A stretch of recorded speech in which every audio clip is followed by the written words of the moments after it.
여러분들께서는 살면서 청운지지라는 사자성어를 들어보신 적이 있으신가요?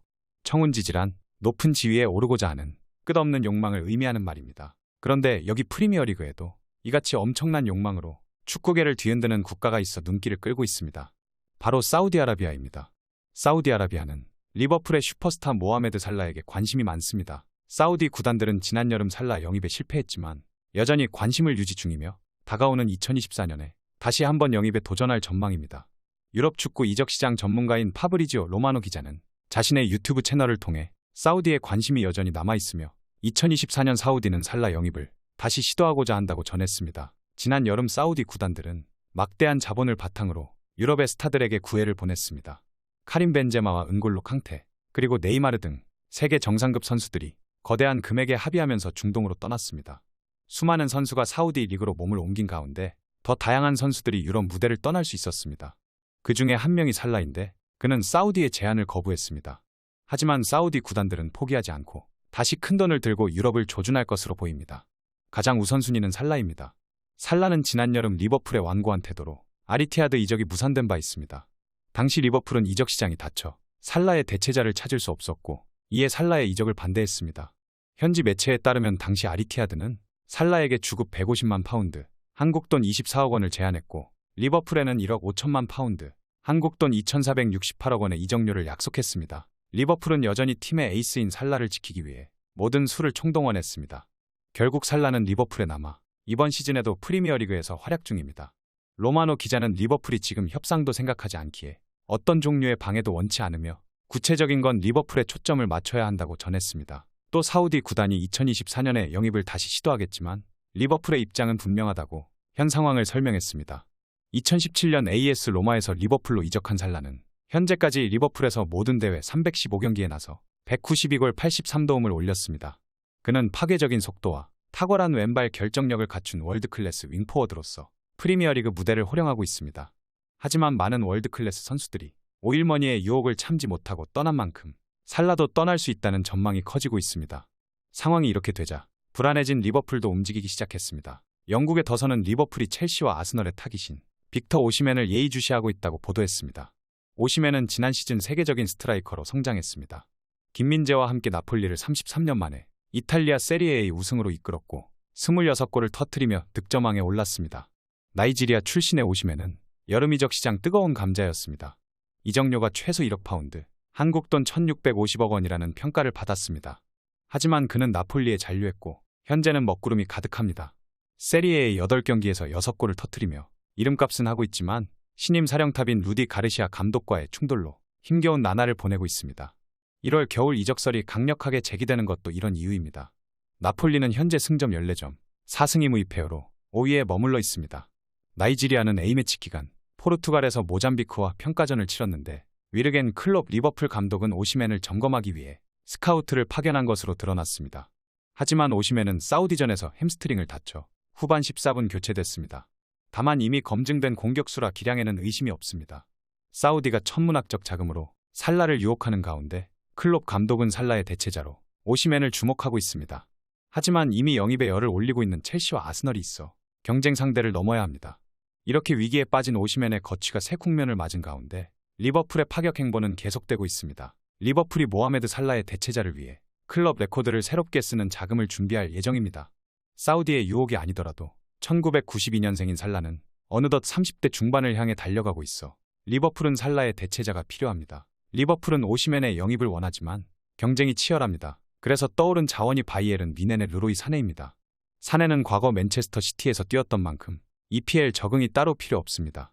현지에서는 그의 영입을 위해 리버풀이 대대적인 자금을 투입할 것이라는 보도가 나왔습니다.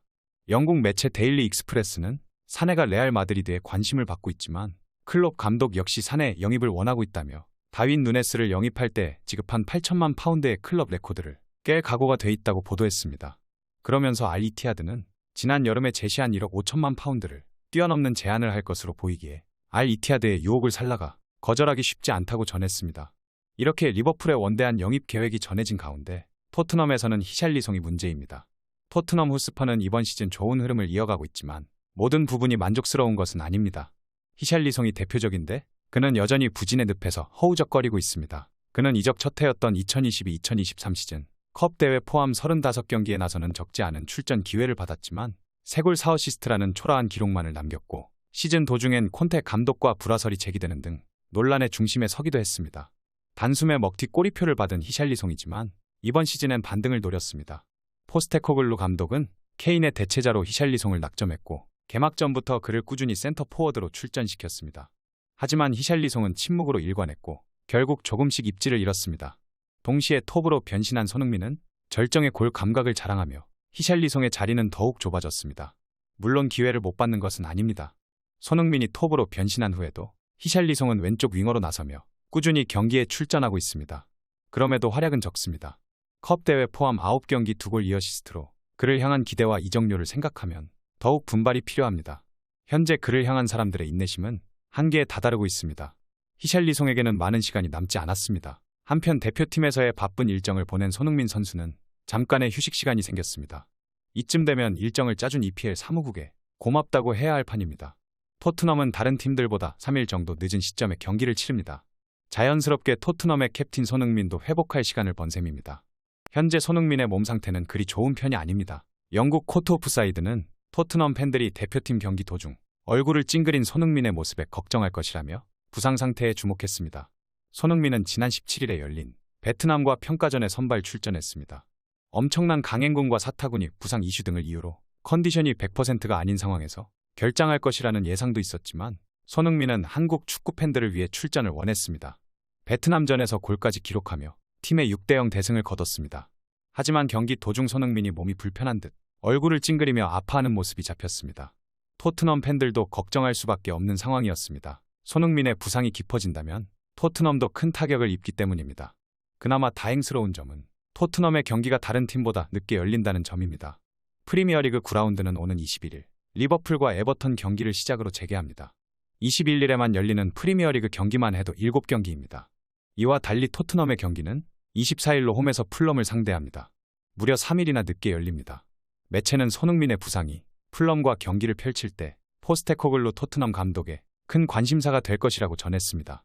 포스테코글루 감독은 토트넘이 주말 마지막 경기를 펼치는 것에 감사할 것이며 이로 인해 손흥민이 회복할 시간이 더 많아졌다고 설명했습니다. 손흥민은 토트넘에 없어서는 안 될 핵심 전력입니다.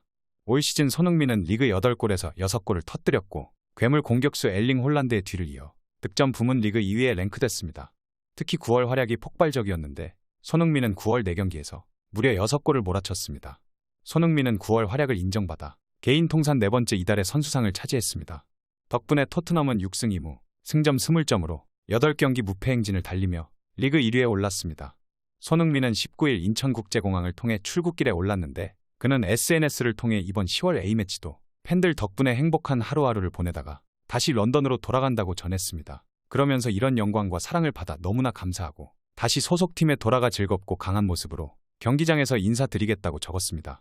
과연 대표팀에서 부상을 당한 손흥민 선수가 프리미어리그로 복귀해 정상적인 경기를 뛸 수 있을지 귀추가 주목되고 있는데요. 저는 솔직히 대표팀 감독인 클린스만 감독이 원망스럽습니다. 별로 중요하지도 않은 경기에 손흥민 선수를 출전시켜 쓸데없는 부상을 만들었기 때문입니다. 큰 부상이 아니더라도 그것은 필요 없는 부상입니다. 아스날과의 북런던 더비에도 부상 우려로 중간에 나왔는데 베트남과의 평가전을 풀타임 출전했다는 것은 그야말로 바보 같은 짓이라고 생각합니다. 토트넘 팬들은 화가 단단히 났습니다. 앞으로 이런 무의미한 경기에는 손흥민 선수를 출전시키지 않았으면 좋겠습니다. 그리고 저는 살라 선수가 리버풀을 떠나면 손흥민 선수가 리버풀로 가도 좋을 것 같습니다. 리버풀에는 클롭 감독이 있고 그는 손흥민에 대해 누구보다 잘 알고 있습니다. 클롭의 예전 인터뷰를 보면 손흥민을 영입하고 싶다고 했는데 그게 한 번이 아니라 도르트문트 시절부터 손흥민을 데려오고 싶어 했고 진짜 수도 없이 언급했습니다. 아마 손흥민 선수가 리버풀에 갔다면 클롭 감독 전술과 진짜 잘 맞는 스타일이기에 손흥민 선수도 우승컵 몇 개는 들었을 겁니다. 부디 프리미어리그로 복귀한 손흥민 선수가 아프지 말고 부상 없이 시즌을 잘 마무리하고 좋은 구단과 좋은 계약을 해 행복하게 축구하길 응원하겠습니다. 오늘 전해드릴 소식은 여기까지입니다. 페페TV 시청자 여러분은 어떻게 생각하세요? 페페TV는 여러분의 생각이 궁금합니다. 댓글로 여러분의 생각을 남겨주세요. 여러분 행복한 일은 매일 있습니다. 아무도 당신에게 상처 줄 자격이 없습니다.